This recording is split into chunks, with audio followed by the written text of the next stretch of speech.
child. We back at the night. Daylight savings ain't give me no light. Bars. What's going on, everybody? This is Chris Classic dropping the car vlog. I am on the way to work on this Sunday morning. If nobody tells you today, remember that God loves you, Christ loves you, and I love you as well. It's all love over here. I'm praying for people. I pray that we learn how to stay righteous and holy, not only for ourselves, but for others as well. Just show love on people and, fight through these trials and tribulations and even enjoy the art of the world that God has painted. So make sure you subscribe to the Take It Home podcast, where I talk about professional wrestling topics. I interview professional wrestlers and I put up my matches as Classic Alpha. Make sure you also subscribe to my second YouTube channel, C3 Ultimate Wrestling, me and my wife's professional wrestling company. Yes, we own the company as well. Look at our previous matches from previous shows as we are getting ready for still the show, which will be April 20th in Crown Point, Indiana. Tickets are on sale now on Eventbrite, and they are $5 off. So make sure you get that sweet deal. I wanted to talk about Brock Lesnar. I've been waiting and I've been trying to read and try to understand certain things about how did and why did Brock Lesnar get canceled along with Vince McMahon. Now, I've said in many videos that a lot of people have had allegations against Vince for years, like 30 years, like years ago. Like, a lot of people have had certain things about Vince, Vince's people who he worked with, people who he was friends with. A lot of them, some passed and some are suffering from what their past sins, the things that they have done. So this isn't new, but Brock is a little different. Like, I feel that Brock is a casualty in Vince's, punishment and suspension and separation from the company that he owned once before.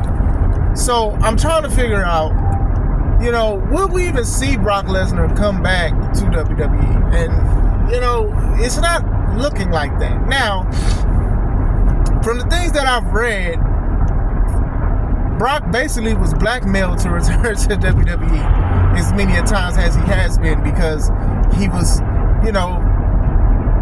having relationships with Grant, with the lady, I don't want to say her whole name. He's having relations with her and stuff like that, and some of the things that he liked and the things that Vince wanted her to do. So, and I've said this before, and I'll say it again, and I know it may be controversial to some people, but I truly don't think that Grant is a victim here.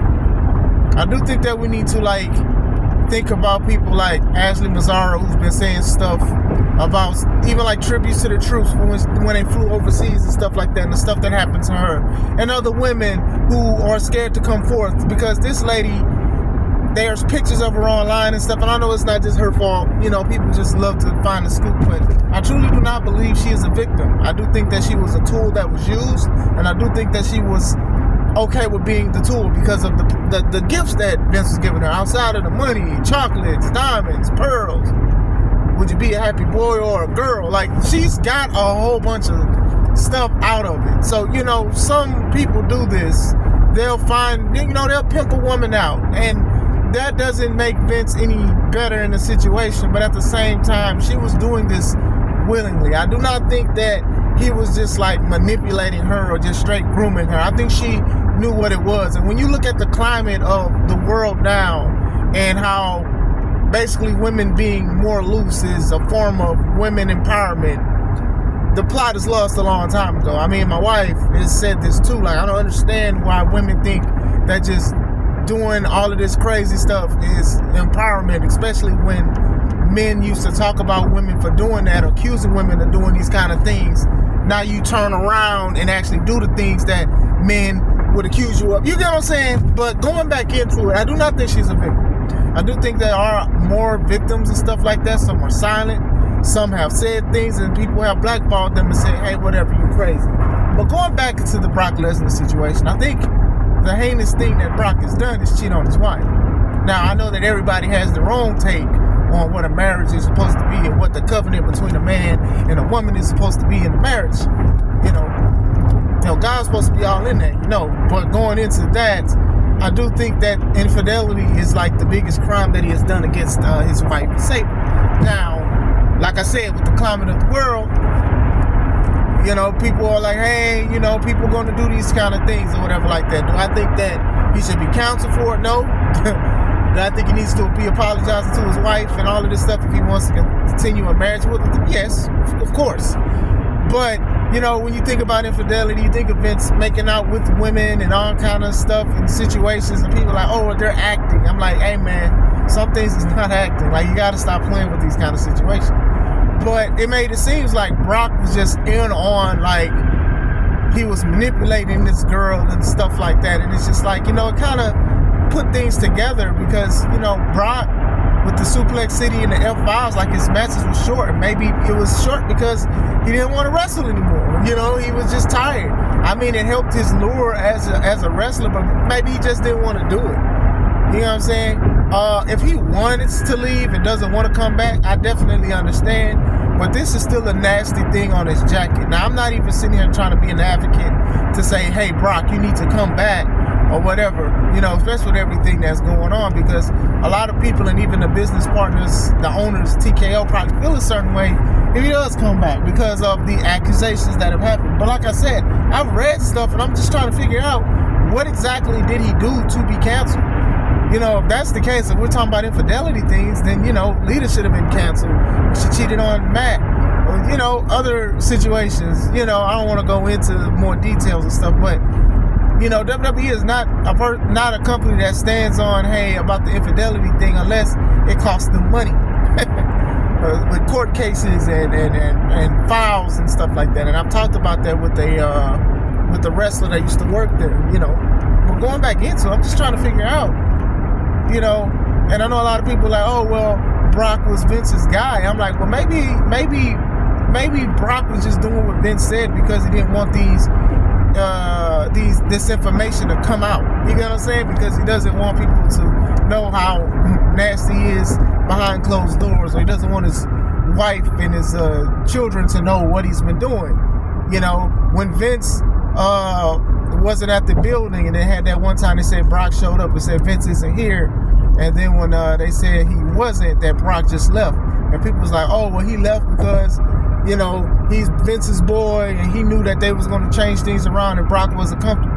Maybe he left because it was a thing of freedom for him. Oh man, cool, I can go home because I ain't got to deal with Vince. Like, we on the outside looking in on this situation. I think Brock is a great wrestler, a great role player.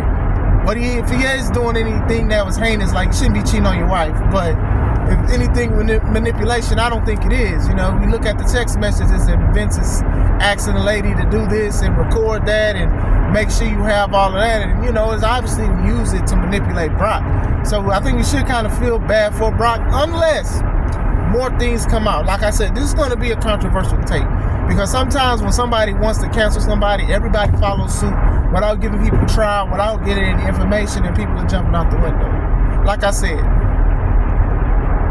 when all these other allegations of other people in his family, Vince's family, and stuff like that, I said, hey, you know, I don't want to put on that jacket, but some things ain't adding up. But I'm not just going to sit here and accuse this. Maybe they didn't know.